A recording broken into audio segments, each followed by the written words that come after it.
perfectly. I acoustic, yo. Hey, step inside, I give thanks and the highest praise. Ground myself to my earth, connect out the space. Hello, and welcome to episode 22, I think. Is it 22 or 23? Well, episode 22, I think, of the wonderful Mr. Wiggly show on a Sunday evening at 7 p.m. UK time and at crazy o'clock in Australia. But we are going to have another guest on from Tasmania really soon, and we're just waiting for the hour to flick on ahead, so it'll be 5 o'clock in the morning for them rather than 4 o'clock in the morning, which would be excellent. So that's Gaz, who is Point 2, does some amazing drum and bass sets, and he'll be coming up in 2 or 3 weeks. We've also got the amazing Richard Hilton is going to come on as well, which is just fantastic. I am such a fan. Obviously, I know him through Sonic State, but this guy's had like tea with David Bowie, worked with David Bowie. Just incredible. So he's coming on the 8th. No one's lined up for next week at the moment, so if you fancy coming on, please do let me know. Hit me up and come and talk to us. I always leave it till the last minute unless it's a big star like Gaz or Richard. This week we've also got a massive star, actually, amazing Warren Dancey, who is he just knows everything about live electronic music, really. You might have seen him working with Mark Gardner a little bit on a kind of send me some samples and we'll make tunes out of it evening, which was just amazing just to see some of the tricks and techniques that he used. But he's got an amazing back catalogue, amazing knowledge of music. I started life in kind of punk, I think, and it's big love of jazz and blues, and just what he knows about kit and how to get good sounds out of it, I think is just more than anyone else I know. So that's brilliant. He'll be coming up in a moment. We also have a chat room full of wonderful people, including someone, Native VS, who was in, I don't know if it scrolls back that far, but he arrived about lunchtime, I think. Also, actually, it's new audio today. Everyone was moaning that we were all too quiet compared to our guests. So hopefully I'm not distorting. But do let me know. Hopefully we've got it sorted. I've actually taken my own advice and stuck a bit of a compressor in line with the mic. So we'll see how that's working. Hopefully it sounds a little bit better. Ben Breslin is in, Sonic Link is in, Martin Taylor is in, Azio Head's in, Sasquatch is in, Keith in Watford, David Serchek, hello to you. Inky the Cat is in. Brilliant. Thank you, Inky, for joining. She is moderating as always and making sure everyone stays in line. So be nice to Inky, otherwise she will kick you out. Jim Glue is here.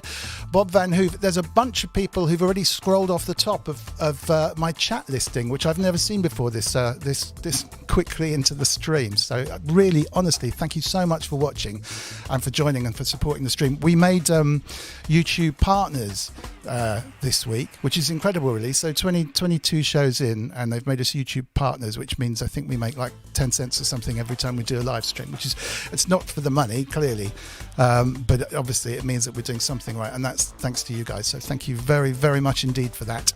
I would like you guys to join in as well, which would be really cool. So I'm going to paste a link in a second. If you're on a mobile, it's absolutely trivial to join, or a laptop, really, for that matter. I'll send you a link. You click the link. And you can join us in the studio. You don't go live straight away. I can pop you in. You can say hello to Warren, ask him your questions. You can chat to us, say whatever you want, as long as it's not rude. And bear in mind, obviously, the lovely 9-year-old Loullamae will be with us shortly for her quiz. So it's definitely a family-friendly show. Anyway, with that all said, and I've been going on for far too long, welcome, thanks again for joining, and a very, very big welcome to Warren, who joins us from his studio in the West Country, I think. Is that right? Oh, sorry, mate. Hang on. Can you hear me? There you go. Try again. Yeah, that was me, not you. Sorry, carry on. Okay, yeah. So I'm in the heart of Wiltshire countryside in Warminstrel, which is a sort of a historic town, you know, on the back of Salisbury Plain. You know, very nice. We've got the military stay here, obviously, because they do their exercises on Salisbury Plain. So we've got quite a large military base, which, you know, is good and bad. You know, it's bad, obviously, because it's war. Yeah, but they bring a lot of money to the town at the end of the day. Wow. And how big is it? Is it villagey, towny in terms of comparison to, say, I don't know, Swansea? If you take a borough from London, right, and just pick it up and put it into the countryside, that's kind of what a town is. that will give you an idea, Wow. really. You know, pretty much Brixton. You could pick Brixton up, put it into Wiltshire, And that's where you live. and that's fantastic. kind of, you know, it's not so much tower blocks, but it's that kind of size. Oh, you know, cool. That's the kind of footprint. Hence really. the artist name Warminstrel, right? Because obviously Warminster. Yeah, well, I can do that because I'm actually from Warminster. I'm from Melksham. Oh, okay. Yeah, so which is just down the road. So I've got artistic license. I can, Of course. use freely. I wouldn't call myself Melksham person, Right. Because that doesn't have the same ring to it. But yeah, but we've got a lot of heritage around this area because we have a famous punk band called the Subhumans from Warminster. Okay, that rings a and bell. Melksham as well. They went on to become a band called Culture Shock, who are kind of like a ska punk band, a bit like the Specials, but more punk, if you like. And then they became Citizen Fish, who you can see now as well. I mean, all three bands are doing their thing now, as most old bands are. They're all Right. gigging and doing their old stuff. But and then because of I don't know if you're familiar with old punk rock, there was a thing called UK 82, which brought Discharge and a lot of the hardcore punk bands in the UK to the forefront. Right. So at the same time, Dick, who's the lead singer of Subhumans and all the rest of the bands, decided to do an EP called Wessex 82, which was all West Country bands. So it was the Subhumans and the Pagans and the A-Heads and Gotcha. Organised Chaos and all these younger bands that were, you know, just scratching at the surface. So this, just having the Subhumans from Warminster, generated a massive amount of DIY ethos in the area. We also had Stonehenge as well. So when the Beanfield happened, they moved Stonehenge. Well, Stonehenge had to move somewhere else, kind of, Right. you know, for the festival. It went to Westbury, and Culture Shock played there. So did Hawkwind and a few other bands, and it went sort of down in history. But ever since then, I suppose Culture Shock were kind of ambassadors in a way for the Stonehenge, Free the Stones movement. Gotcha. And it all intertwined. So we had a Bath Satan, for example, there's a band from Bath called the Smart Pills, and Richard Chadwick now plays drums for Hawkwind and has done since the 80s. Seriously? Wow. You know, so there's a lot of connections with the local West Country. And then we've also got in the techno side of it, you know, we've got Osric Tentacles from Shepherd's Bush. We're at Stonehenge and didn't have a drummer, so they said to, you know, when anyone played the drums, and Murph from Froome put his hands up just up the road from Warminster, and Murph said, "Yeah, I can play the drums. I'll have a go." So he had a go, and he was all right, and he stayed with Osric for a few years, and learned lots of polyrhythms and all that kind of stuff. Absolutely. That's incredible. And then him and Joey Hinton, then when they were in Osric, all the guys from Shepherd's Bush realised it was quite nice in the Wiltshire countryside. Right. So they moved to a traveller's site in Froome, where there was a container that was turned into a studio. So they recorded lots of Osric stuffs in a traveller's site in Somerset. And they liked it because it wasn't London. Right, of course. It was a bit slower and a bit more countryside and all that. And Joey's still there now, and Merv obviously does Eat Static, who was with Joey Hinton. Massive bands. Because I mean, so even in the sticks, we've got a lot of music. it's quite incredible because that was my school days when we were listening to punk at school, and it was Crass and Flux of Pink Indians, and I think we're the same age, Dominic. Yeah, exactly. So but for me, I wasn't. Yeah, I was a fan, if you like. I was watching from the outside, and then to get to know potentially people after that, of the people that we were listening to, is quite incredible. So there was obviously a really strong scene, because I went to school in Hertfordshire, north of London, but there was obviously a massive scene around where you were, in this like a microcosm of talent going on over there. And it was all crossovers with the anarcho punk, so it's like the Crass style, rather than the exploited and more chaos punks.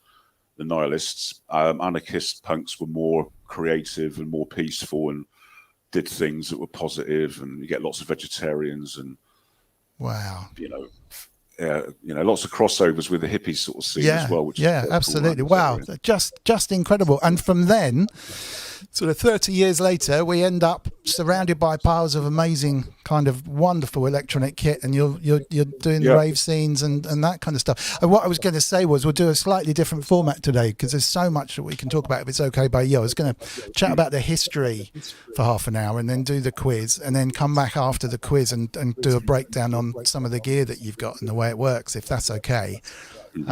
Because there's people already like Sonic Link in the chats already saying, I've got to know what that gear is. I've got to know what that gear is. So, yeah, absolutely. We've got a few more camera angles, so we should be. Oh, brilliant, brilliant. So coming out the punk days, what's the connect? Well, what connects coming out of punk to kind of now the history of how you got there? Not in a massive detail, but somewhere along. Synths weren't very cool back then for punk, right? So obviously things changed. So the free party scene lent itself very well to the rave scene because we had sound systems and that kind of thing. So you found that certainly around here, and in London you have the same thing, like the Spiral Tribe.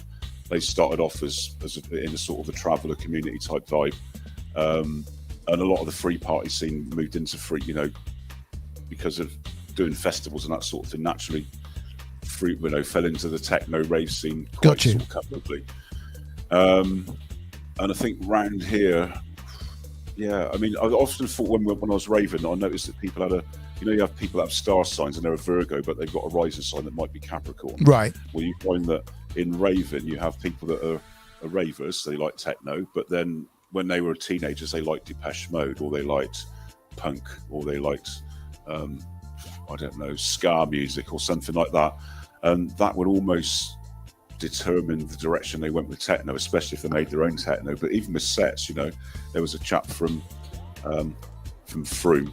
I'm trying to think who it was. I think it was Shane, DJ Shane and DJ Jamie, and I think Shane used to drop crass into his sets. Oh wow! Because they're quite rhythmical. I think it was something like "Screaming Babies" off Shaved Women, and he would drop that into a techno set, which was brilliant. How amazing! Right. Incredible. So I think. And then the other week, last week, I was at a hippie festival, if you like, or a traveller festival. It was mainly ska and punk music. Me and Doghouse, unfortunately not with Mark, took the Clown Jewels there, which was a mix of all sorts of electronic music. But one of the Clown Army there was Jen Stevenson. Oh yeah, it's Jen Stevenson, who plays as Jen S. Yeah, she's been on here actually. She was a guest. Well, probably a couple of months ago. Yeah, absolutely. Yeah. And she was really fascinated with the fact that she didn't think she was going to enjoy it, but she said it was great because she didn't know that punk music and that dance music with a repetitive beat was very much like techno. So that crossover was quite natural for me. Wow. When I was raving, I just thought, this is just techno. This is just punk rock with 303s. Yeah. Really. I mean, that's what a good DJ is all about: introducing people to something that they've not heard or they love but doesn't necessarily fit in. Stunning, absolutely stunning. Let me just. There was one person, a question from Sonic Link saying, "Are you related to Hugh Dancey?" Which may be a joke. Maybe he's I think he's an actor. He's an actor. I don't think I am. Yeah, it's got an E in it as well. Anything with an E. There's a few humans that don't have the E. Exactly. Right, I was going to. Is awesome. She's very tall as well. Yeah. Well, I met her through Deluge. She went to a Deluge event. We bumped into each other then, and then just kind of got talking. But yeah, she was brilliant on here a couple of months ago. And for someone that's just kind of picked up on music relatively recently, I mean, she's just done a live gig this weekend in front of a whole bunch of people out in the forest somewhere, which was meant to be incredible. You too can join in this conversation. In fact, it would be excellent if you could. I'm going to post into the chat a link here. Which is mrwiggly.co.uk/studio. That will divert you into this room here, and you can join us. If you're on a mobile, it's really, really easy. It'll just show your webcam and your video. You won't go live immediately. I'll cue you in. But wow, that's looking great. So please do dial in, say hello, ask any questions you want, literally, even if it's just, hello, this is amazing, I didn't realise I could dial into live streams, and just go with that link here. Anyone that's interested in the Warminstrel stuff, mrwiggly.co.uk/live has all the links, so you're very welcome to go and check that out. I will paste them in here as well, but all the live shows that we do, rather than loads of different pastes and stuff. There's a record of everything at mrwiggly.co.uk/live. So go there to get the links to Bandcamp and all the rest of it. I will paste them in here though as well, because there's quite a few. YouTube, Bandcamp, Facebook and SoundCloud. So that's coming in there now. There you go. Hopefully they'll all come out as decent links. Just taking a little while to go out. I don't know if that's just posted them as a great big old link of rubbish, hasn't it? Hang on 1 second. I'll do them again in a second. It's posted them as a big kind of blob. Let's lose that. So tell us then how you effectively, I mean, you're going out live like this. I see a whole lot of stuff that you've been recording.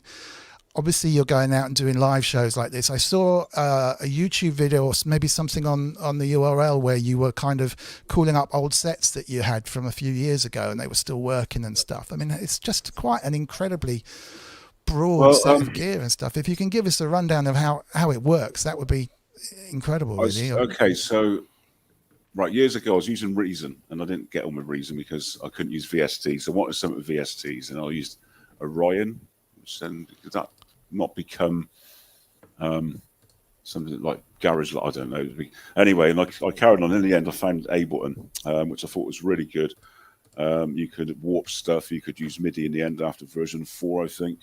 And I was stuck with Ableton all the time. And I really wanted something that I could do.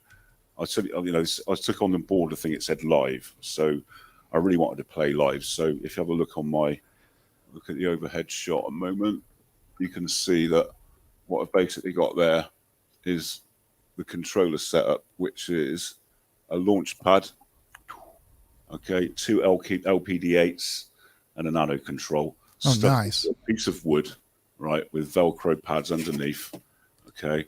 I went and bought right-angled things, a USB lead so that it fit properly, and I did it ages ago. And I realised that if I wrote stuff down, it's going to change every week. I'm going to have something on here, something on there, on each different track. And obviously these are group tracks in Ableton Live. So if I quickly show you my Ableton Live's page there. So that's the Ableton Live page, and each one of those red tracks that you can see on the front. I don't know if I can get the overhead at the same time. Yeah. So each of those lines on there, okay. So that red one is all kicks and snares. The yellow one is percussion, which could be anything. The green one's bass. The orange one is things like guitars and pads and anything light. And then next to the blue and the red are both synth ones. I normally keep the 303s in the blue ones, and other sort of mono synths like, the Neutron and that in the red one. Right. There's always vocal. Again, group tracks these are. So if I open up the vocal, you can see inside the vocal, that's my voice coming out of there. So if I close it up, that's that group track. So on my launch pad, you can see the red line around it.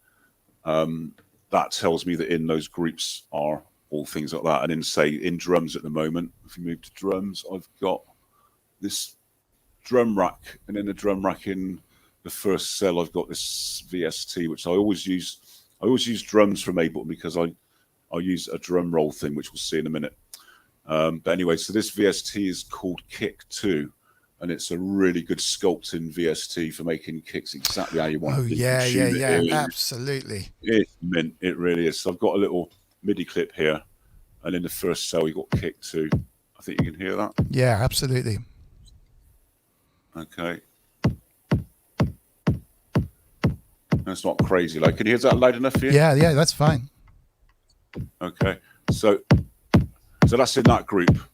I've got a set there for mono. Don't ignore the mono when I've got a mono thing. That's another story. So we'll delete that because that doesn't need to be there. Just got a couple of others joining us, which is great. So I'm just going to zoom in on you for a second. On the drum track, on each track, I've normally got a beat repeat, which is this one here. So that can give me a really simple drum roll. I've also got an auto filter, which I've basically mapped so that it turns itself on and off, basically. So on Ableton, you can map a button to a MIDI controller and set it from, say, 0 to 1 or 126 to 127, and it means that it will only turn on when you turn that dial. Gotcha. So if you go, so if you go to this one here on the map, you'll you'll see. How does it go? From 1 to 127, not 0 to 127, and that means that you actually turn the device on and off. So this whole thing is driven from Ableton and as a start. This is incredible. Can I just bring in a couple of others because they've all joined in to say hi, which is really cool. You might recognise a couple of faces here. You're muted at the moment, so Mark, can you stop the kick just for a second? Hey Mark, how are you doing? Hey Dustin, how are you doing? How's it going? Yeah, really good. Thank you very much. Really, really good. Thanks for joining. Any questions in there or hellos or whatever going on for Warren? I'm wondering what he's using to route MIDI around. I mean, because I have the same issue with so many devices. Okay, so pretty much everything. I'm looking around now. Yeah, everything takes MIDI from my PC via a USB lead. The only thing it doesn't is the bass synth here, which takes CV from that 303 there, that 303 cloppy, and that's pretty much it. I used to try and run a doorless setup. I just can't be bothered with that anymore. So what is it all like throughs? Like MIDI coming out and going through everything? It's literally, I've got two 7-port USB hubs by Kenton, powered ones. Yeah, so they got to be powered. So I've got the potential for 14 different MIDI devices or any kind of USB device to be sent out stuff to. And if it's like this LPK25, it can take the power to run that and the launch pad and those. But a lot of these things have their own power anyway, really. Right. But all MIDI at the moment is coming straight from Ableton Live via USB, and there's no 5-pin DIN anywhere. Oh wow! I've still got it, but I just don't use it. Crazy. How are you doing, Mark? Nice to see you. Yeah, really, really good. Literally, Warren came over and spent 4.5 hours, I think it was, trying to sort out my new system, and it's literally a carbon copy of Warren's system. So everything he's doing now is exactly what I'm doing now as well. Really? Warren for coming over to do that. As well. I did used to use MIDI. You know, I had some synths that didn't have USB. I think which ones? I can't even think now. I think the Volkers. So when I had a plethora of Volkers, you can't run them from. They had no USB MIDI. You had to have proper MIDI for those. So I have got a MIDI splitter which I'd send from. Anything, you know, an MPD 26 can send MIDI, that drum paddy thing there. Your sound card can send MIDI, so I send one signal out and then change everything to a different channel. One thing I noticed when I was setting Mark's up as well, which I really don't like, and that's the fact that you'll get things that are the same thing using the same controls. Like Mark had lots of Akai stuff, and they all used the same MIDI CCs for common devices. And one of the first things I did, and I've got a notepad full of it, was change all the MIDI settings on my different MIDI USB devices. So one was on channel 1, 2, 3, 4, 5, 6, up to, I had 16 to play with. And I had to do a lot of writing. So I had a lot of, I used to have a BCR 2000, which I also used and set all the MIDI for that. So that was a lot of hard work. And I think that's why I'm almost reluctant now to use Bitwig or try anything else, because I spent time on this for years. you can't don't touch anything. Absolutely. And so I know it inside out as well. So I know instinctively what's going on just with colours, basic colours. And all these stickers as well are from, if you go to a stationers in the UK, because we know we've got international viewers, but most UK stations have got red, yellow, green, orange, blue stickers for doing things like stock taking or marking things and that. And that's the decided secret. That was a really quick and easy way that was always available. A big hello to Ty, who's just joined us. Thanks so much, Ty. You remain the winner with you and Kent remain the winner in the viewing hour stakes, and probably are single-handedly responsible for us becoming YouTube partners this week as well, to be honest. So hello to you. Hello also Dancey. He's going to come on soon as well, which is really good. We're going to have a chat with him. Which is going to be really cool because he's made some amazing synths. Kent was asking, is that what was it? He was asking you what synth that was in the background. A Hydra synth. A Hydra synth, Mark. Is that Mark? That's Mark. Mark's got a Hydra synth. Indeed, a Hydra synth. Awesome synth. Whoa. So, Mark, you've got two major setups now, right? Two beasts. Is that what's going on? Yeah, I've got a techno rig, which is the old rig, and then the new rig is for more experimental music. Very nice. That is an epic looking set for both of you. So it's kind of competition of the boxes, really, isn't it? It's just Sorry, everyone, for some of there's a lot of crosstalk going on, we're aware, but StreamYard handles are like 4 different feeds, kind of slightly differently. So if I mute everyone, actually, we can work out who it is. Let me see. Let me unmute Warren. 1, 2, 3, 4, 5. Yeah, it's coming out of Warren's monitors or something. Yeah. Oh, is it? I was a yeah, bit of feedback loop. Yeah, no worries. So it's not Mark or Dustin, but I think it's actually an internal feedback loop on my gear. All right. So I do apologise. No worries. There's so much going no on. monitors on. I've got it on the headphones. Anyway, right, I'm going to say goodbye. Thanks for dialing in there, Dustin. I think we've got a limit of people, so I'm going to kick you out and Mark out just for a second, if that's all right. And we'll see if anyone else is around. Thanks ever so much. Lovely to see you again. And catch up with you very soon, all right? Nice one. Anything else from you there, Mark? Anything exciting to promote? Clownfest 7? Yeah, Clownfest 7's coming up pretty soon. I'm just starting to plan the set list now, and I'm realising that 7 days worth of music might have been a bit more than I should have bit off. And yeah, can I chew it? Yeah, but so is it Christmas, right? 7 days of Christmas, 12 days of Christmas? Yeah, right in that limbo period where everybody is kind of sat at home. So it's a captive audience, basically. Holidays like that work really, really well for Clownfest because people are already at home. Oh, right. Yeah, of course. Right. So your Christmas, wonderful time at Christmas will be spent watching the new Clownfest 7, which should be ace. So go check that out. Yeah, another plug for the wonderful URL on Clownfest. So that would be awesome. Good luck with that. I don't envy you the prospect of setting up 7 days worth of live 20-minute live sets. So yeah, incredible. Yeah, that's me over the next couple of days. Okay, enjoy. All right, see you soon, Mark. No worries, take it easy. Catch you later. See ya. Bye-bye. Now let's exit that, work out which button I can do, and we're back in. Now I think it might be time for a quiz. Let's have a look. Everyone's disappeared here. That is weird. I don't know. Something exciting has happened. We had a Mrs. Wiggly in the background as well, and a Loullamae, but she's obviously disappeared off. So I'll go and check on what's going on with her in a second. Are you coming in? Yep. Oh, all right, she's on her way. Have you seen the quiz before, Warren? I don't know if you have. Yes. Oh, excellent. Yes. So you know quite what to expect. All right, let's kick that off. Have a seat there, sweetheart. This is Loullamae, to anyone in chat that hasn't met her. Are you all right there? You got horribly caught up. Don't forget, if you want to join in, everyone in the chat joins in on the quiz, actually. And thank you so much, everyone, for being in there. We've got loads and loads of viewers, which is... Oh, push the red button. You're really loud. Your volume is over here.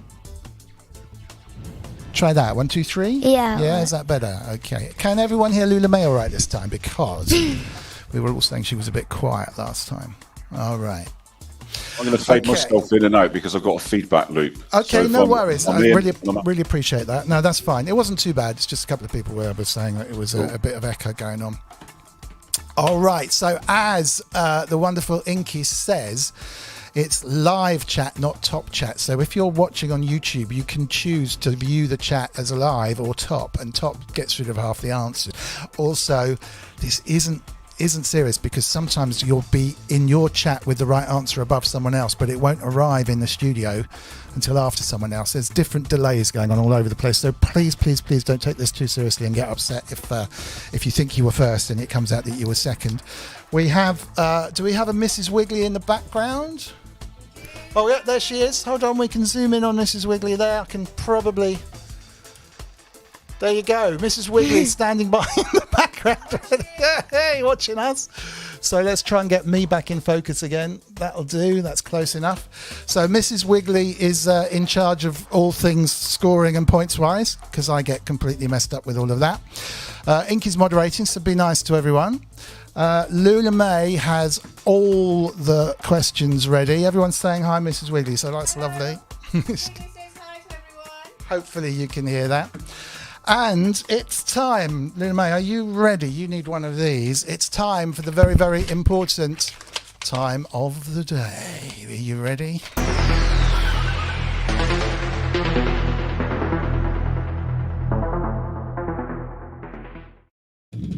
Wow, we weren't even tuned in on you on the camera. Look, I nearly zoomed in onto a whole load of nothing. All right, so we got the quiz music going on. Okay, are you ready for this? How tall am I? I'd say. I'm going to say 3 foot and 11 inches. Really close. Not that. No. Well, the numbers are close, I suppose. I see what you're saying. Yeah. It could be. I've got them in both, but I in metric and inches and stuff. And I've lost my copy of the questions, which is a bit disappointing. Can I have a quick look, just quickly? Sasquatch is close. Yeah. Oh, here they are. All right, let's see. Mrs. Wiggly's in control. Not quite. You can have another go if you want, Warren. How do you mean another go? You mean like Another guess. am I low or high? Would you say? You're low. You're very low, actually, with that Okay, one. oh, right. Loullamae's 9, nearly 10. Okay. Oh, right. I say. So about 4'3" then. Oh, closer. I think Martin Taylor's the closest yet. No, there's been people that said the same answer before. Oh, really? Yeah. Not the right answer yet, though, no? No. Ty's got it.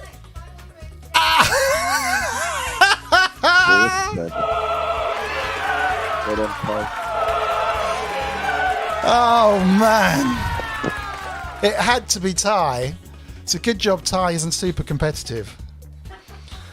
Whoa. Out of all the measurements, Kent's quite competitive too, isn't he? All right, so 1 point to Ty, please, Mrs. Wiggly. Very close though, Warren. You're not too bad. Not too bad. Close enough. She hasn't shrunk, no. You'll be 10 soon in November, so that's going to be a show and a half. We'll have to do a birthday special show. Will it be on a Sunday? I don't know what day your birthday is actually this year. It might be, but it's a Tuesday. But we can do a special Sunday show. So that'll 2 be. days before. Could you celebrate with a looper set? That's a good. Oh, have you seen that? Sets, Oh, thank you. Yeah, do you remember the That'd be looping that good. you did? Yeah. Oh, that's very kind of you. Thank you very much indeed. Yeah, that was very good actually. Really. I've just given my daughter a drum machine. She's 22 though. She's a bit older than you. Oh, But, cool. What did you believe it get? or not, Circuit. I gave her an RD6 because I wasn't. Oh, using nice. it very much. Yeah. I needed some space. And I said, have this for a bit, and then I said, let's just keip it because I think she was enjoying it. Brilliant. So we'll see Brilliant. what happens. Oh, Anyway, so that's the good. quiz. Right. Okie dokie.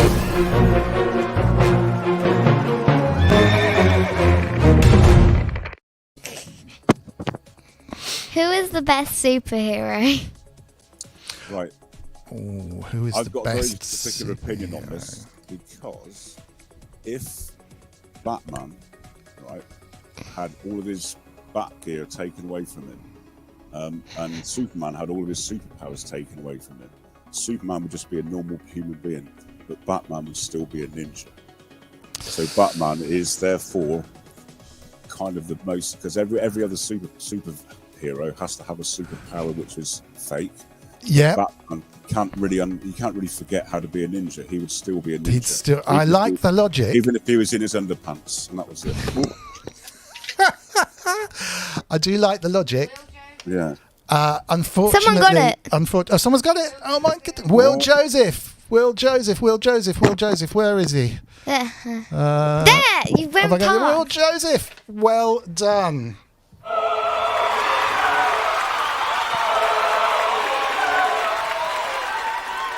Incredible. Inky, you should dial in and say hello soon. I think you need to get some of these questions back. So unfortunately, although very logical, I did like the logic, Warren. It's an incorrect answer, I'm afraid, I because thought it would be.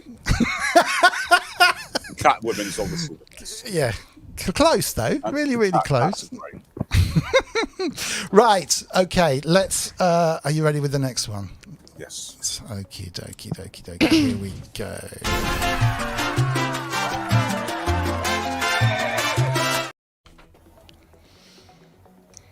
Who came round on Friday for a play date?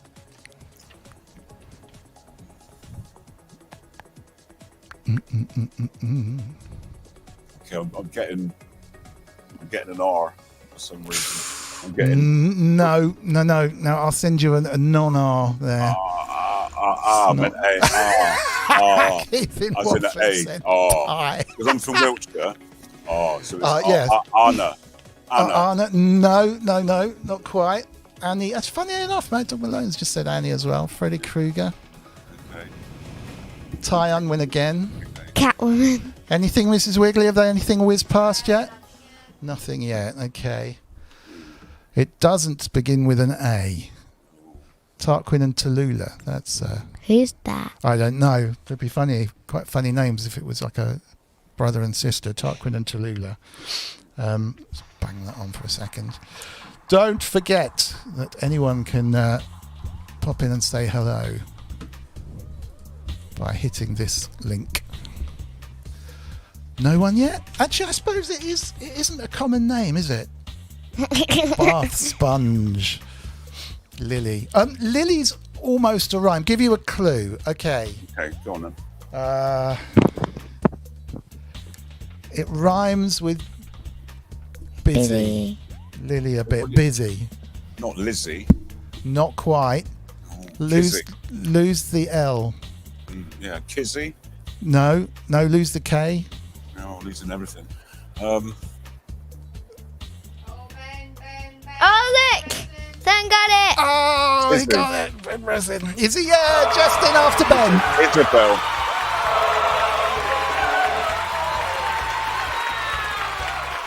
You were in just after Ben said it. And to be honest, Ty was in there too. So he can have a special Wait, hallelujah. he spells it wrong and someone else spells it right. Oh, how do you spell Izzy? Izzy's a yeah. Yeah. I mean, to be fair, I guessed it. Okay. Short for Isabel. Yeah, exactly. So there's a lot in there now. I mean, when I said Lizzie lose the L, it was kind of a giveaway. Yeah, absolutely. Just literally lose the L. It was just it. That is basically it. All right. What's that? Oh, hang on a second. Right. Here's a good one. You ready?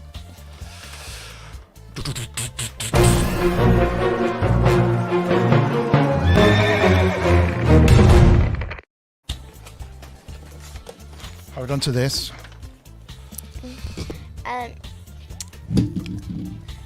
What's in this box? Ooh. In that box. Keep it I this way. think.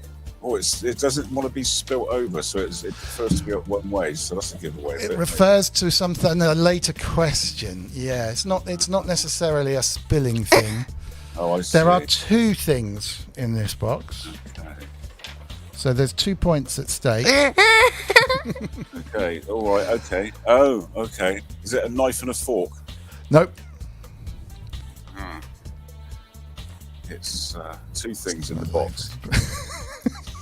Two things of Paper, no. Spider. very small pair of shoes.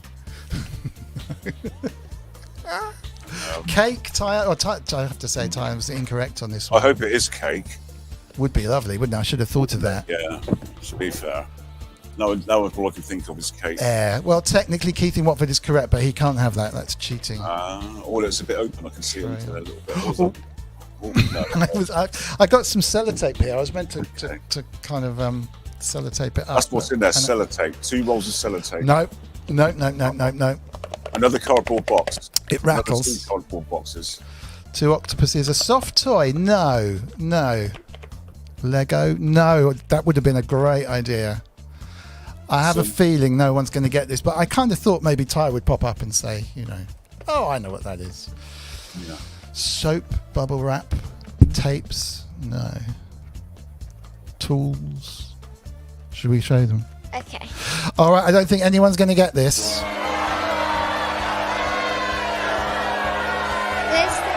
Hold on 1 second. Mr. Incredible and Mr. Wiggly Worm. There's a Mr. Wiggly Wiggly worm. and a Mr. Incredible. That was my next guest, to be fair. We'll give you a point then. We'll give you a point. Yeah, I was thinking, was it Mr. Incredible? Wiggly worm. We're joined by the amazing Spongo Squarepants himself. It's Kent Spong. It's Kent Spong, the amazing Kent Spong. Kent Spong, Kent Spong, Kent Spong, Kent Spong, Kent Spong, Kent Spong, Kent Spong, Kent Spong. How are you today, sir? Yeah, building the computer. Oh, nice. Please shoot me now. Yeah, no, that's not a good idea, I don't think. You can join the next part of the quiz, Kent, because it's related to this box. So stand by for the next question.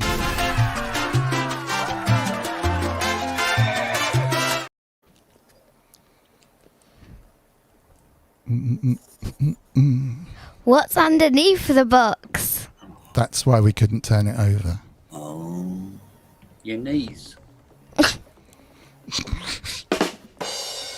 Thank you. It's a label. Your fingers. There is something stuck under the box, and it's label. packing label. Loullamae's hands. Kent.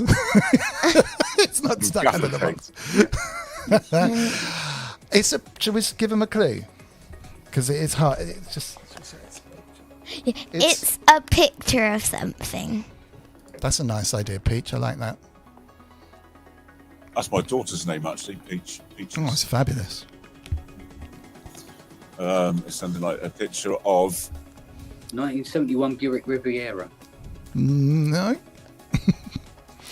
A trip for two to Zanzibar. Thank you, Ray. Lovely to see you, Ray. Thanks so much for coming on board. Oh, talking of one of Dom's old wax strips, there was a waxing session this week, which if we run out of time, well, we have enough time, I'll happily share with you. A unicorn picture. That is the best guess. It's not correct, but it is Sparkly definitely. unicorn sticker, someone said. Is that up there as well? Okay. Let's have some marsh sounds. Picture Care Bear me. sticker. The Care Bear's on. Not quite. A Nick Back trading card. Someone got it? As your head, yay!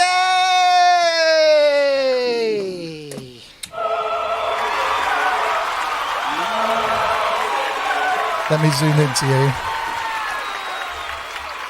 Never got that. That's a good cut. It's a picture of our cat Frank. Frankie. That's a great. Oh, that was the wrong button. Very well done, Azio Head. Mrs. Wiggly, who's in the lead? 1 point each. Okie dokie. Everybody. Who's everybody? Ty,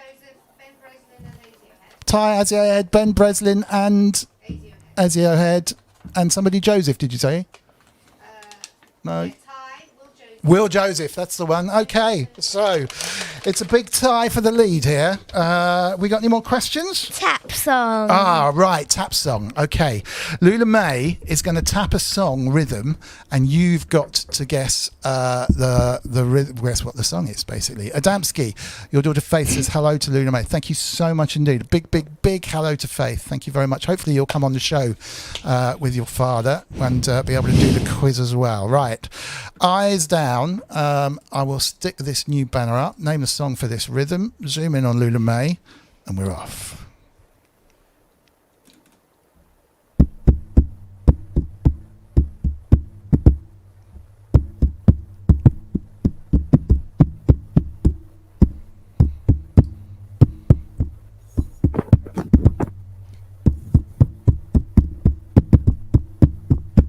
Excellent rendition. I got it. Yeah, I know what that is. So Jingle bells. Warren, Jingle bells. Yeah. okay, that's a point to Warren, point to Spongo Spare Pants, and first one in the chat was Will Joseph. Man, so Will Joseph has just shot into the lead. That is incredible.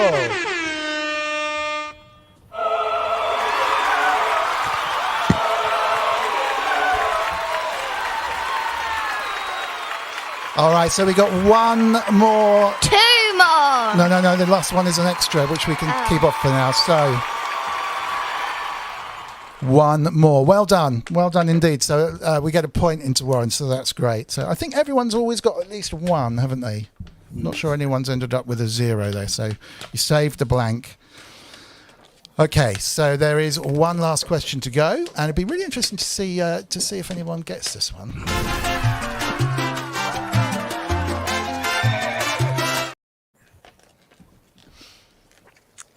What kind of dog can do magic tricks?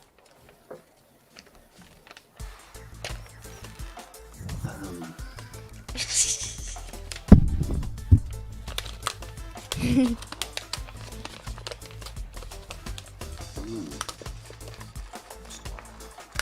see in the comments what's going on.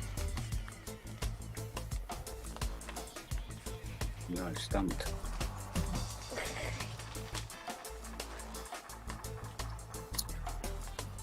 Spotty dog. No. A magic dog. Mario. Welcome, Mario. Lovely to see you along. Thanks very much for joining. None of them. Oh, I see that. They're getting good. It's not none of them, but that would be a usual answer. Can we say hello to Loullamae? Oh, I know what it is. I know what it is. I know what it is. okay. Hang on. Just hold that thought. Oh, actually, no. Don't hold that thought. You Come better back, tell us. Charlie. It's an abracadabra-man. Oh, I give you that. Abracadabra-man.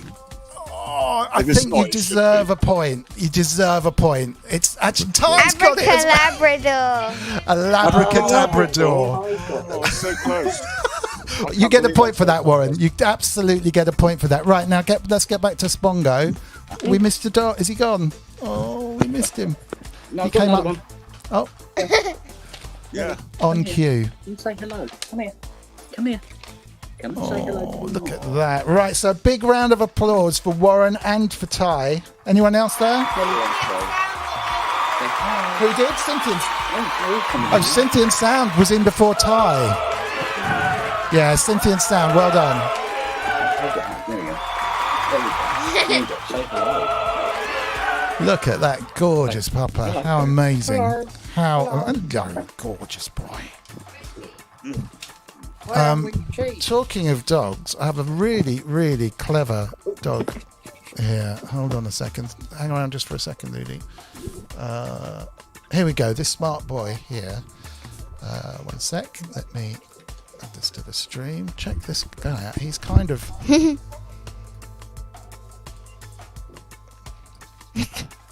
He's helping his dad to do tricks.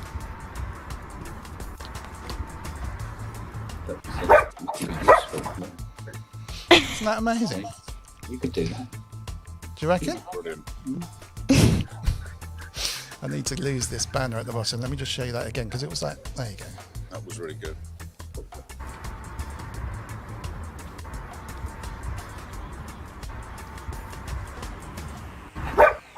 How cool is that? Oh, super cool. Inky, you going to call in and say hello? We're almost up to the third part of the stream. Thank you very much, Loullamae. Can we have a big round of applause and a thank you in the chat for the wonderful Loullamae and her quiz. Loullamae, that was brilliant.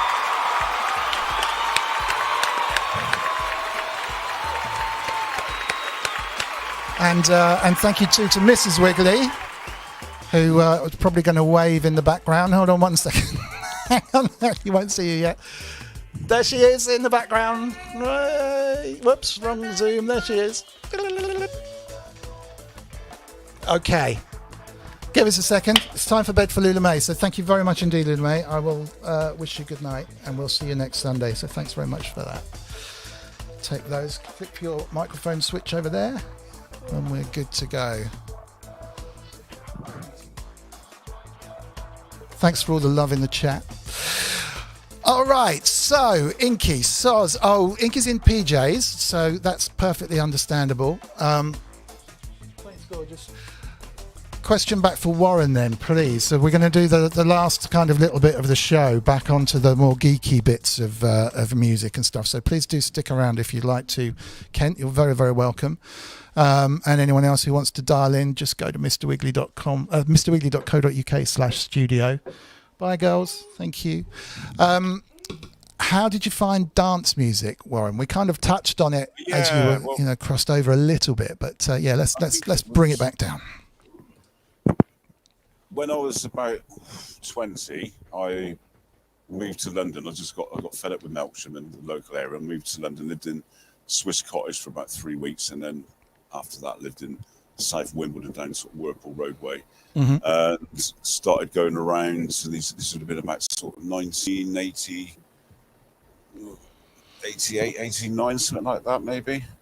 Something like that. Anyway, and I started noticing that there was graffiti referring to what was normally sort of hippie sort of stuff like Trip Out Man and Far Out Man, and it was sort of precursors to the rave scene, so the North Circular parties and stuff like that. Oh, right.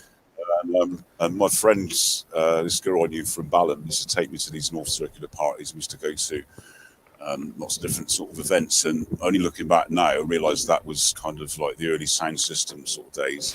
And it would have been so that. for people not in the So, UK, North Circular is a road that goes around London, right? And with these sort of secret parties where you get texted the name of the place and that kind of stuff. Yeah, so we used to go to squat parties, so we go to punk rock parties. And even people like Colin Jarrett from Conflict started getting involved in the rave scene in London, I think. And there was a lot of clubs. So I went to a camp. I used to go to Camden all the time, to this pub called the Carnarvon Castle. And my thing then was blues music. So I used to go and see this band called Wolfie Witcher and his brew, and they played like harmonica blues. So I was right at home. But then if that wasn't on, I'd go over across the road to Dingwalls. And started noticing there was a lot of bands. There was a band called Hot Alicio that were a band called Flux Pink Indians. You know, One Little Indian Records? Yes, I do, because Stamen was signed to them, and I did a lot of work with him, exactly. and he was a bass player or something originally, wasn't he? That's right, yeah. And Bjork came out of there, didn't she? Yeah. That's right, Bjork's on that label. Yeah, amazing. So I went to Dingwalls and saw this band, Hot Alicio, and they were basically doing punk but with a ghetto blast, the most impossibly big ghetto blast you've ever seen, playing sort of hip hop music, and they were shouting over the top of it with mics, and everything in London was getting really sort of dance oriented. Went to the WAG Club a few times, and that was people, you know, guys didn't used to dance before that, or they did to like the specials, and you know, you get skinheads dancing and mods dancing, but they didn't dance to dance music like disco. That was a girls thing. But you know, in where I come from in Melksham anyway, but in London it was kind of getting more like, you know, as I say, like the WAG Club and you know, the Beer Ritz and all these sort of different clubs I was just happening upon. I had a friend in Camden who used to write for venues, so we used to get into clubs for nothing. Oh, nice. And at those days I was dressed in like scruffy jeans and sight boots and donkey jacket and looking really scruffy. So you'd get in as a rock star. They'd say, you know, they didn't see many people look like me because I'm, you know, I was a bit scruffy back then. So we'd get into these places and just, yeah. But then, as I say, that was the first dance to me. Then I left it alone, really. Came back to Wiltshire and I didn't see much of it until sort of the free party scene around here kicked off. You know, so we've got really big, because there's no clubs around here so much. We have the UFO clubs, so we've got Coral Cox and big names up there. But as far as DIY stuff, you'd have to either find a small club or do something yourself. So the sort of things you need would be a red diesel generator, an old army tent. Oh man! And wow! You'd have your decks and everything out in the sticks, and this is a free party scene, you know, which is basically what we did. So there's one classic one, Pear Tree Hill, which was a good one because it was an equestrian centre. So there was heaters all around the inside of it as well.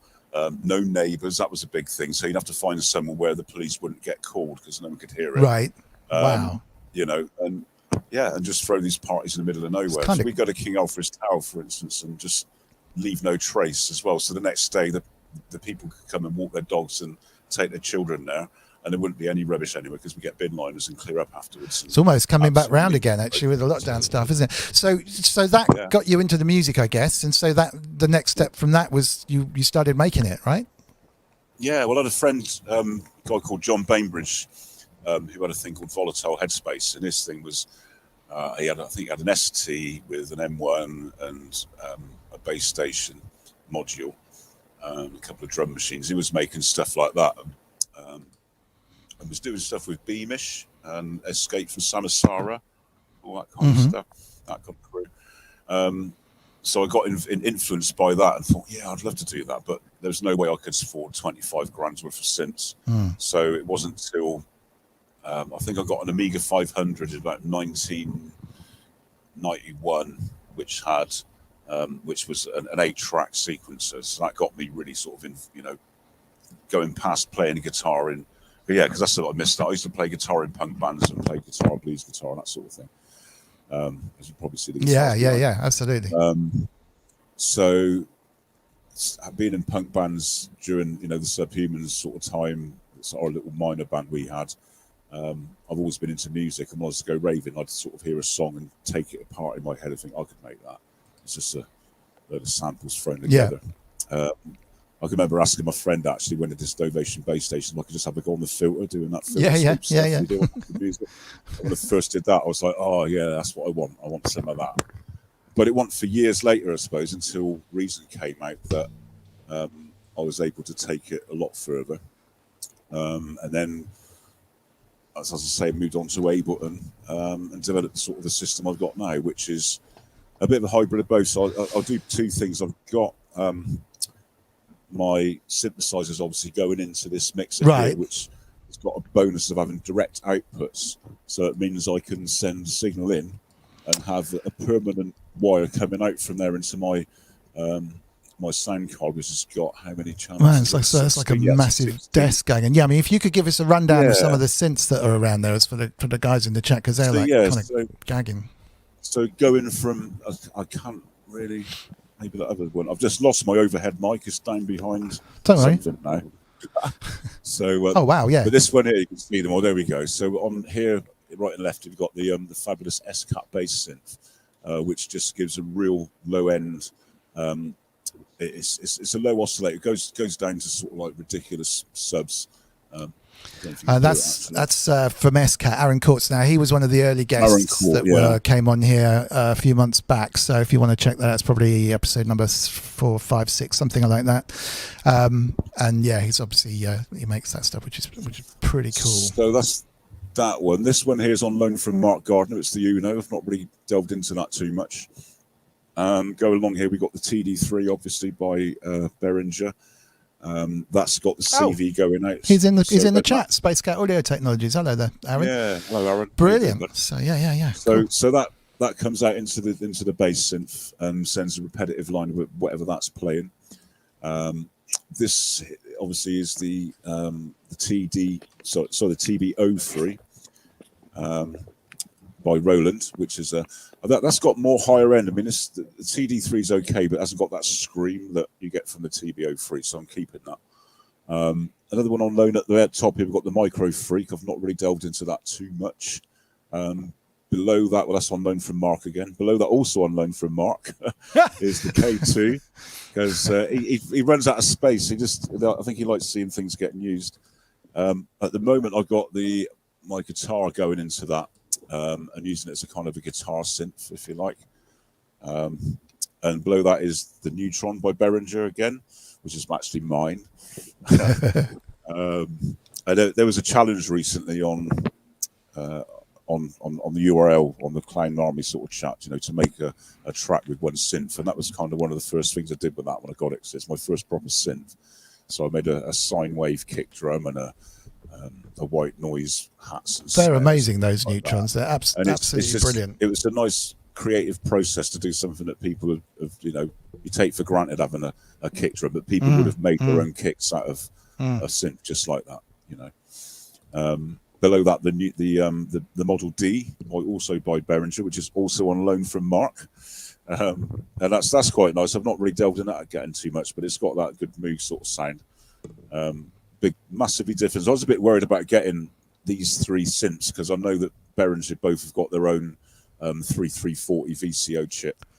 And I was a bit scared they were all going to sound the same, but I can assure people that they don't. I've even got the MS1.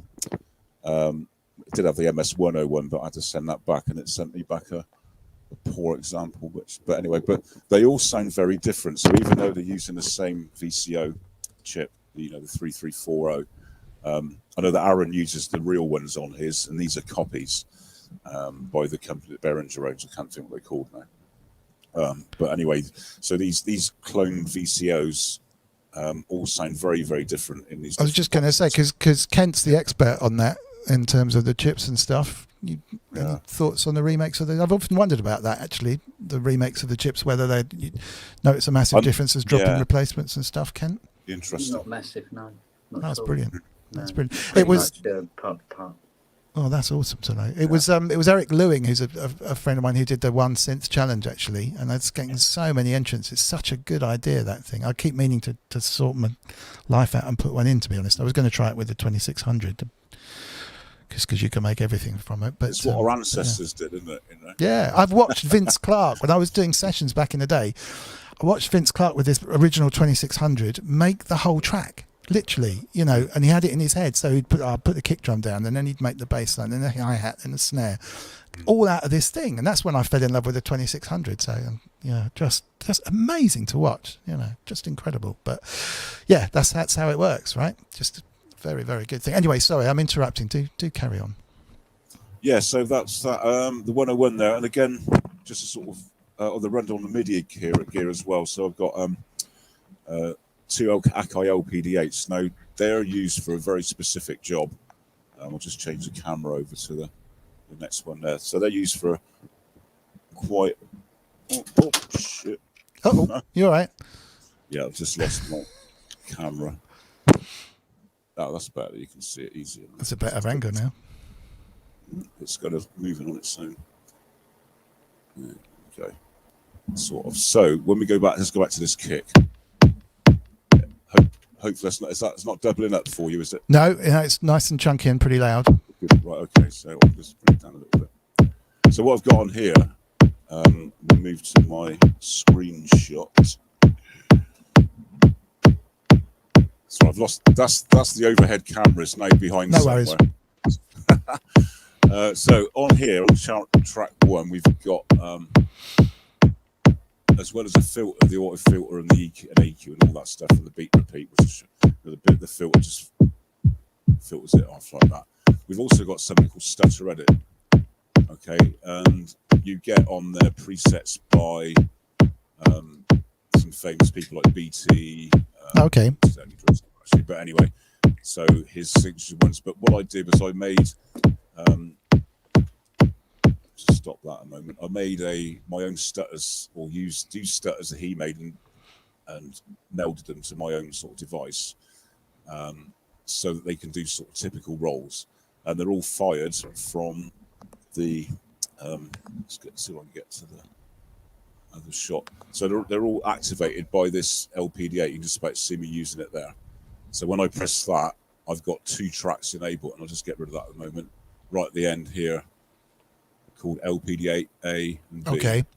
And they send MIDI to drums. And you can see it says Isotope Stutter Edit underneath it. So I've got the top 8 are doing one part of the key map on here. And you'll see that when I press the, it changes the effects as I press these buttons. So I can basically do rolls. So that's all stutter edit, is it? It's such a cool little bit of software, actually. Yeah. But you know, the ones it comes with, for some reason, are really loud. They've got a volume and a loudness thing on it. But I've got basically, you know, that's just me pressing those. Oh, buttons. Nice. And you can apply that to everything, I guess, in some way, anything you're routing through. Yeah. Nice. So and you can even do. I've got a snare on the same track, so I can put a snare on there. And I've got one that delays and doesn't stutter on the 1; it stutters on the 2. So you get. So you can, you know, and you can add a delay to it. And obviously, if you're playing a song and you want to roll in it, you've got the other stuff going. So let's make a quick track a minute. Let's put some.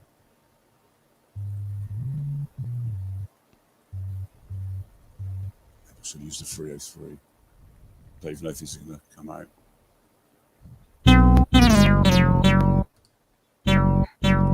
Just do a simple donk, tune that S-Cat synth in as well. Right.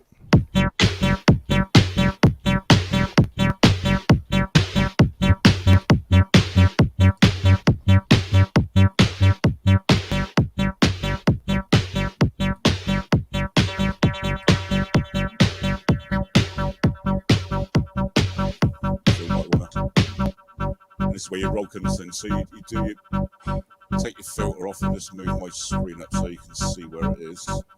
There you go.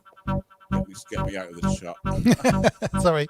Go. I'm out of the chat now. So, Sorry about so that. you can see me pressing to stop it. So I've got the kick drum running there, but what we do is we'll take the filter off. So you got your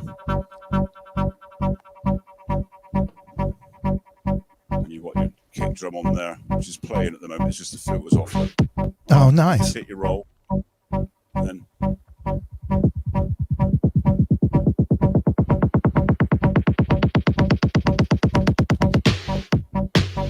that'll be that. So you create your. I love the idea of fading stuff in with a filter rather than the fader. I never thought of that. Yeah. That's genius. It just seems natural because it's a nicer kind of sound. Totally. Let's go back to that. Any other secret wonderful things? Like obviously you've got isotope stutter edit going on there, filter fades. Is there any other kind of secret weapons that you're able to share? I tend to use something called LFO tool quite a lot. So if we get this operator going now and I'll put a distortion on it. I use one of the only distortions I've found that sounds like a real because most people probably agree with me that computers do things really well apart from distortion. So now we've got operator that sounds a bit chunkier.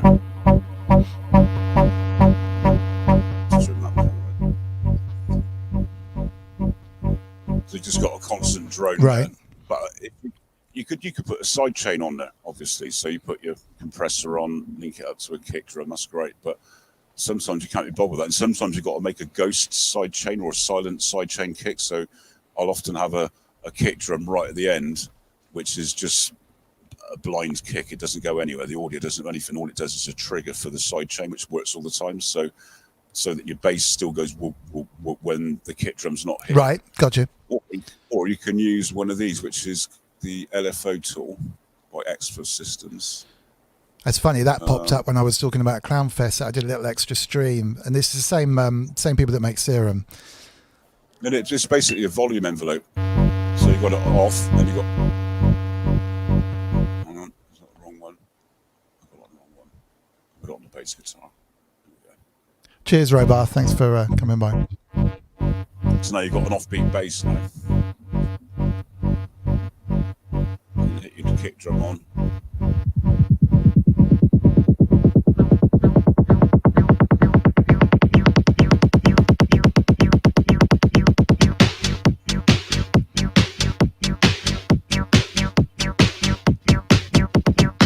And that's how it's done. Yeah, I mean that's ropey, but I mean, yeah, no, it's brilliant, really neat. So because my sort of thing was because I'm doing a performance to, and essentially I want to make these songs into performance. So I've got a 2-hour set, which is, I don't know, 26 tracks long, and about 168 scenes deep. So that's sort of loads and loads, and I'll put them all together basically and play a whole live set like that. But I'll also write it, so I'll create the live set first, then record my results, so that when I'm called upon to then play it live, I know how to do it. Right, gotcha. So I hardly ever write linear. I did the other day for this Michael Jackson when I was messing around with. That's another story. But even writing linear, I'll probably go to the arrangement page and go back to where I finished off. So if I don't know if I record. You might record a load in there like that, and you got it all recorded in here. Say, let's just duplicate those. So I might end up to bar 33 with my idea, and then decide that the next one I'm going to have the hats and the bass and something else, and then just hit the cursor there and just start recording from here. So I might say I just want the bass on this. Gotcha. Bit. So I hit record, and then I've got. Oh, so you're recording from the session into the session view from right? Gotcha. Yeah. And because I'm using Ableton instruments, this TD3 here, for instance, I've got a TD3 instrument. You can't quite quite see it, but I've got an instrument track channel. You can see it will lift up an instrument, a direct. That's when I'm going through the mixer alone. A distorted one, which is also coming from the mix, which has got an analog distortion on it, and a record as well. So I can record my results once I'm happy with the line's good. Gotcha.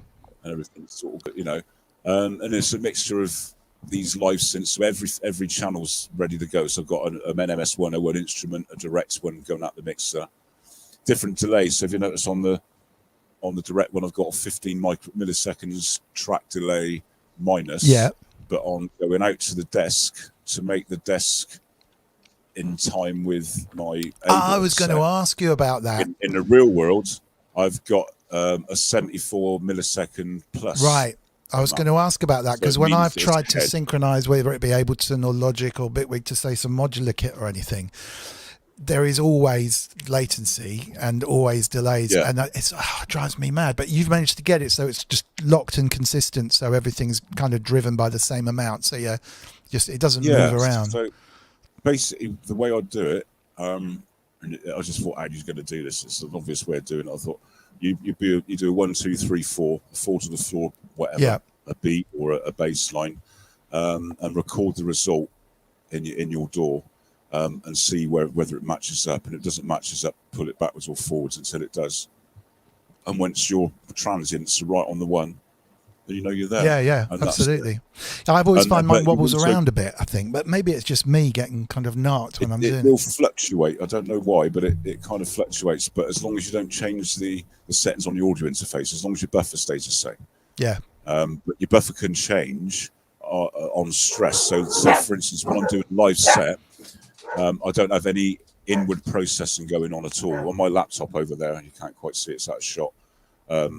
I bounce everything down from VSTs to audio. Right. So really, really long sort of passages. I'll bounce them down. I'll even use follow command so I can let my hands go and just do other stuff if I want to. But I've also got the free, the ability to then change the order of play if I want to. Gotcha. Yeah. So left alone, they will go every 33 bars. They will change to a different set of hi-hats, different sort of percussion line or whatever. But I can jump in and change that if I want. Oh man, that's great! It's really enlightening watching the way that you work, actually. Because I watched you when you were with Mark, and people were kind of emailing in samples, and you were building a track. It's such a neat idea as well. Really recommended to go and find that on that went out on Mark's channel, I think, didn't it? On the PR of the Acid channel. Whose line is it anyway? But with samples. That's really good. The audience for the samples, then we make a record. Yeah. No, it's fantastic. And what you were coming out with was really, really good. I mean, absolutely excellent for. But that's how we work, though, isn't it? When you dive in, to a new track, you often do that anyway. Yeah. And then you find it yourself. So it wasn't much of a stretch, really. Oh, it's really, really good. Ken, how are you finding this exploration into Ableton? Yeah, it's opened my eyes up. Yeah, it's madness, isn't it? Wow. I've never got that as deep into something like that since I was kind of running the Atari and the S1000s. I probably knew that as well as I do, as well as this gear here. But I kind of hardly scratched the surface with the stuff that I'm doing here. But yeah, back in the Atari days. Bitwig's worth a look, actually. Sorry, it is worth a look. Warren, Bitwig, yeah, definitely. Yeah, maybe put me onto a thing with. No, I've been playing around. I mean, it's the guys that put together, or some of the guys that were working with Ableton, stepped out to do Bitwig, and it's reached a sort of maturity now, which is neat, and everything is kind of customizable, which is nice. Maudio actually is saying, do you have special power plugs to avoid hums and stuff? Yeah, hums must be a nightmare. I found out a little trick. You have power supplies on laptops, and when you do a laptop gig and the DJ plays and it's great and he's got his lovely class compliant studio gear, and then you plug your laptop in, it goes, and you go, oh my God, and it goes, I know that feeling. It's that noise, mate, and you're going, oh, it's my laptop, man. It's a way to get around, one of the ways to get to, there's a couple of ways to get around it. Obviously, ground loop isolators are good. But if you have, let's see if I can dig mine out. not losing my voice as well. So this, I'll hold it up to the camera so you can see. See in there, you got the Mickey Mouse ears. Let's turn it up that way. Here we go, Mickey Mouse. So everyone knows the Mickey Mouse ears socket. Oh yes, yeah.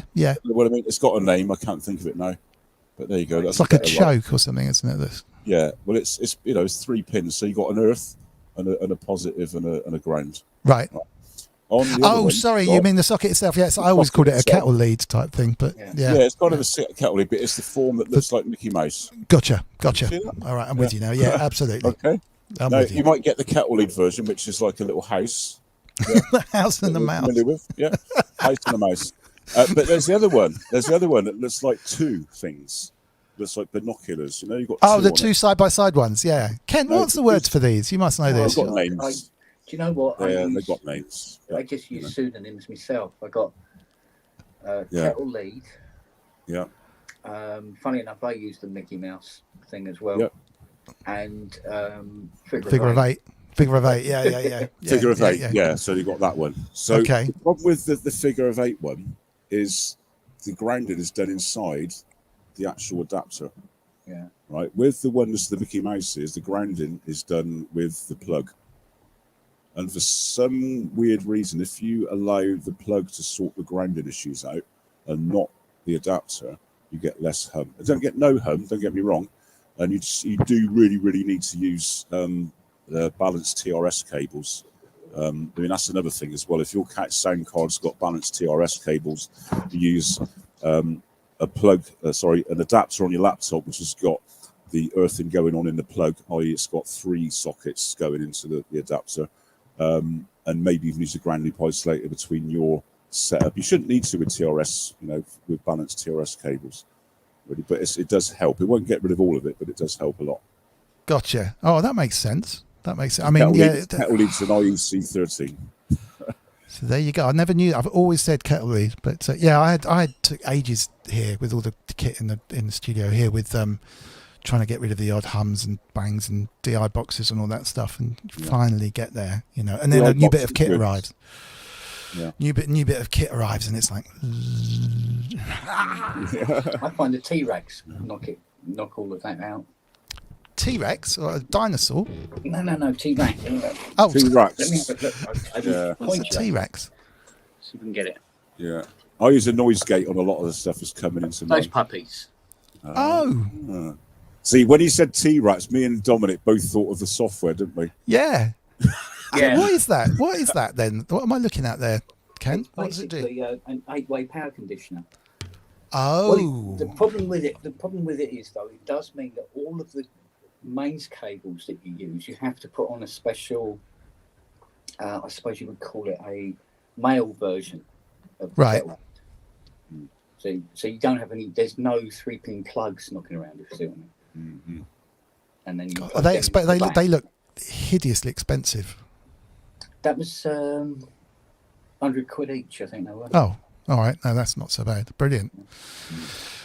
Wow. Yeah. No, I mean. Another thing I do as well is if I have I've got 2 plug socket supplies. So I've got one plug socket that's coming from the front room. It's a bit dirty, really. It's not a very an elegant system, but I've got a hole in the wall because I'm actually in a conservatory. Oh, okay. Conservatory, that you have on the back of your house. Yeah. Windows just here to go into the front room. So I've got a lead that comes out from the back of where the television gets plugged into, and that comes into here. We had a kitchen done a little while ago, and that had a different loom. So we've got 2 different looms. So I've got another hole in the wall coming from the kitchen. So I've got 2 different looms, and when you separate things, it seems to. Yeah, that makes a lot of sense. Yeah, because having a mixer not plugged in a certain place. If I plug it into a different socket, it just starts humming like mad. But then once you put it into the one that it likes, it's all right. It's a lot of trial and error. Yeah, I mean, when you got it right, I guess you just don't touch anything. That's until something new. Exactly the same thing here. Yeah. Literally from 2 separate spaces in the same height, in the same house. That's why there's 2 T-Racks. Oh, right. So all the digital stuff is on the top one, and all the analog stuff's on the bottom one. And by splitting, if you just had one switch to turn everything on, it would really stress the hell out of like the CS80 or the TR77. Yeah. And that's why you always get power supply problems with the old analog. It's interesting. It is interesting. So, with all your kit for live, I mean, you're not taking everything out with you, I guess, are you? Mark Gardner style? Have you got a subset that you have to pull out? It looks like a hassle. I typically take. I'll obviously take the controllers out. I'll take the small sound card, which is a Focusrite USB 6, and that's just a 2 and 4 out. I'll take that. All the gear then will go through this little mixer here, okay, which is just a little tiny soundcraft mixer. I'll have the left and right, left-hand channels. There will be Ableton, and everything else will be the hardware synths. So when I do that, nothing in hardware is going in the box, because one, the Focusrite can't cope with it, and two, I could take that sound card out, the big one with all the inputs, but for some reason my laptop doesn't like it. So, gotcha. I'm a little bit DIY. I'm still punk at heart, really. So everything's DIY and garage bandy. I don't worry about the hum. I was going to be doing this gig with Sensor before COVID hit, with the Mega Dog thing with Rob Black and that. Yeah. And I wrote the Sensor, so I'm doing a gig on the same thing as you. I said it'd be really good if I could do a drum and bass remix of one of your tunes. So they sent me, first of all, Age of Panic. And then that didn't work, but so they sent me something else. I said, really need to send me something that's divisible by 174 BPM. So it doesn't have to be that, it just needs to be that or half. Oh, yeah, right. Yeah. Whatever. But when they sent me, I was really pleased that Sensor stems were full of hiss and hum. And it's awesome. Professional band. So I'm happy with it. I don't mind hum. Honestly, it's true. I mean, that's what happens when you've got too much time in the studio, like I often have, and you're sitting there, you think it's going to sound better by getting rid of some of the hiss and the hum and all the rest of it. And then you hear the stories of Bono with his SM57 sat in front of the speakers, and then producers just recording himself, just capturing the performance, not caring. Yeah. And it just works, doesn't it? But yeah, you can spend a long time getting rid of hiss that actually almost adds something to it. We did come up with a new Boss pedal called a Boss Hisser once when all the digital pedals started coming out and they got a lot quieter. We thought you could have a Boss Hisser pedal at the front just to bring back that lovely noise that you're losing with all the digital effects coming on. Totally. Yeah, they remastered Live at Leeds, didn't they? And purists said they missed the hum on the bass channel. Yeah, exactly. I mean, because you get used to it as well. Hey, Tim Lewin on Facebook, come over to YouTube if you fancy it. We're probably not going to be sticking around for too much longer, but anyone, I didn't mention this, anyone who isn't watching on YouTube, most of the people come out and hang out in the chat on the YouTube side of things. I see Failed Muso's arrived.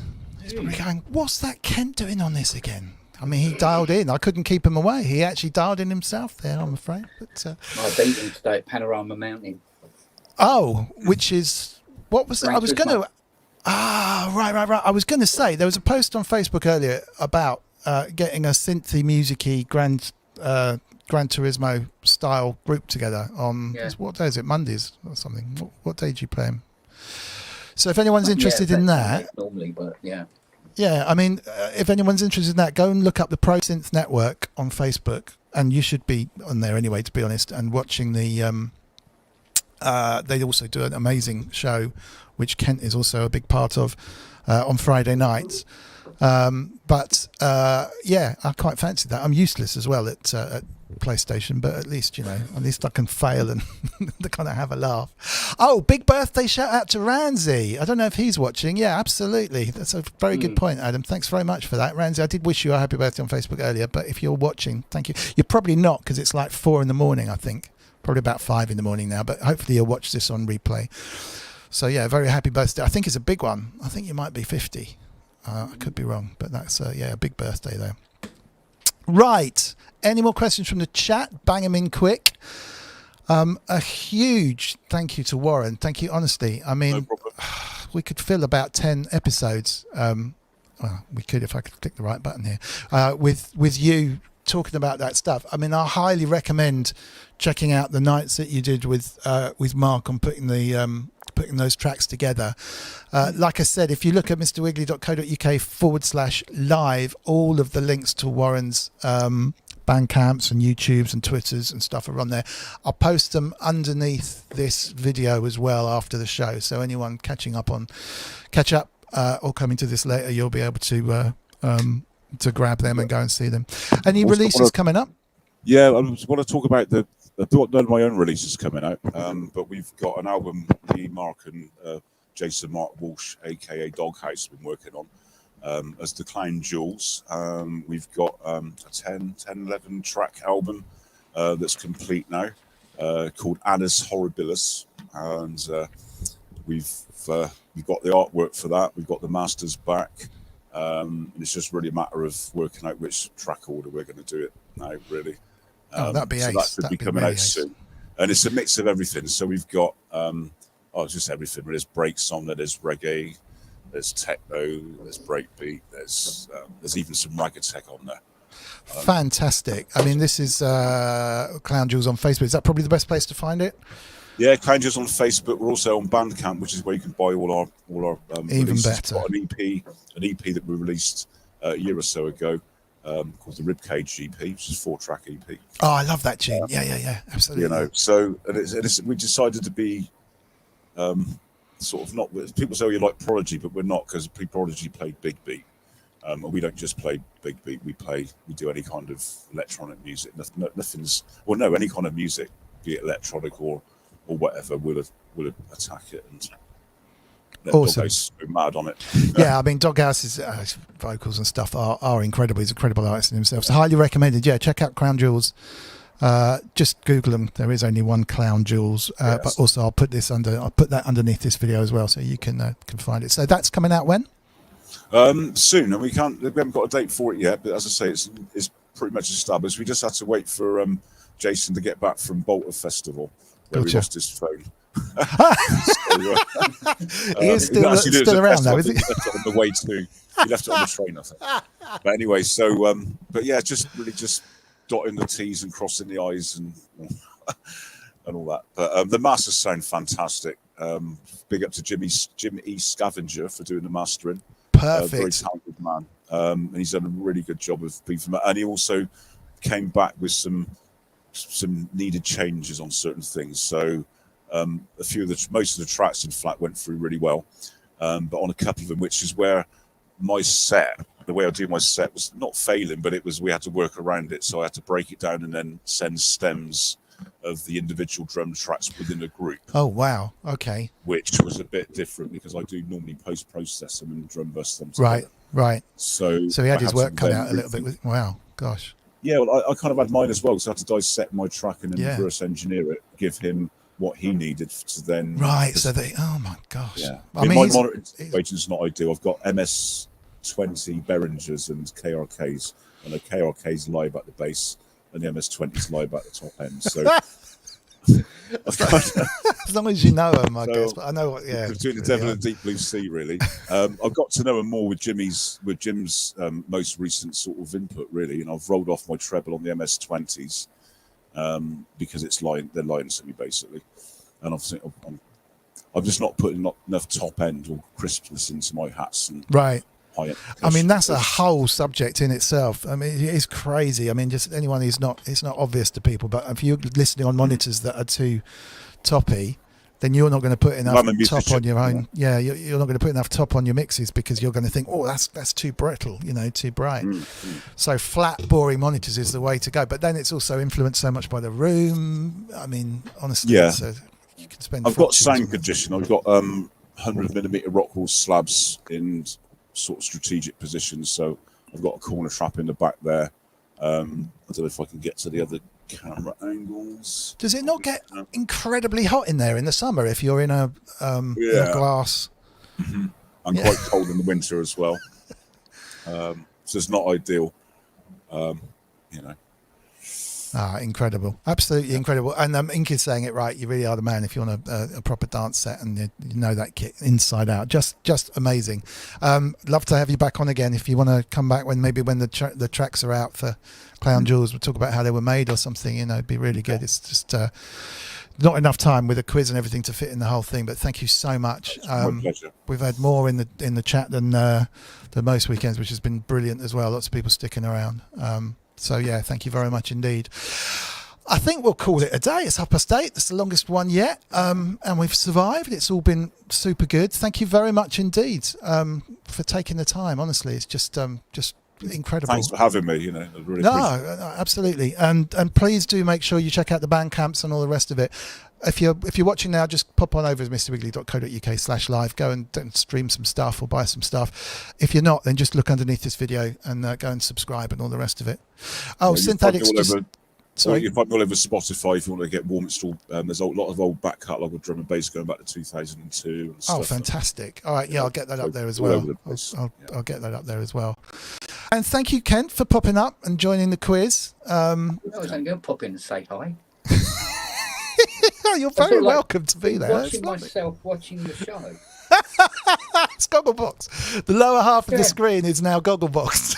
You can just have people dial in and just sort of sit there and watch the chat. It's perfect. I've got a feeling Ty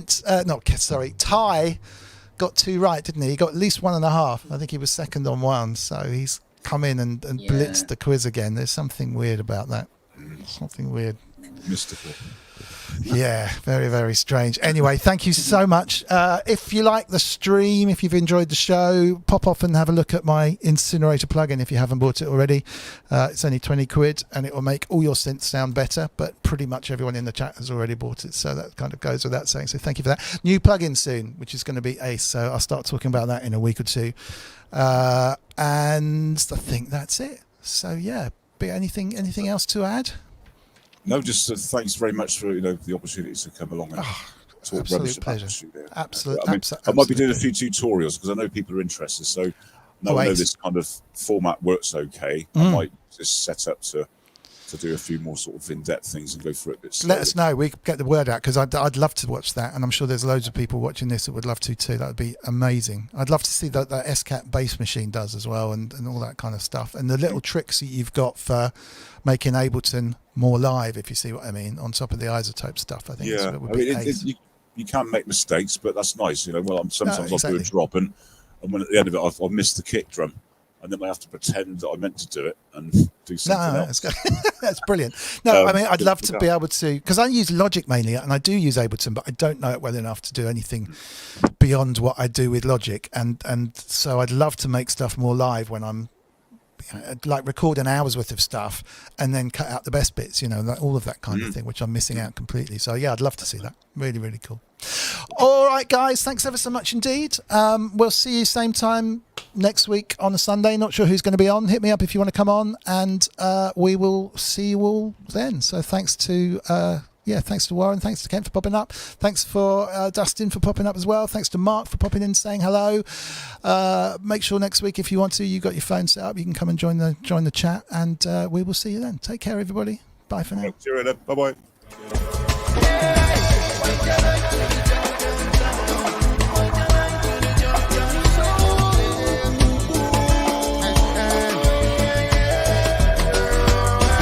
Urbanists connect so with the herb pipe, link up the harmonized, bless the termite, but beyond obsolete blessings, a birthright. We live a language and a lot more in us all worldwide. Cosmic love energy, I go herbicide free, organically, me say worthwhile.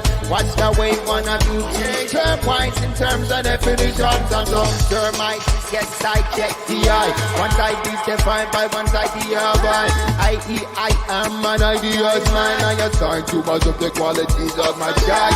Who's way back talking like there's two of me?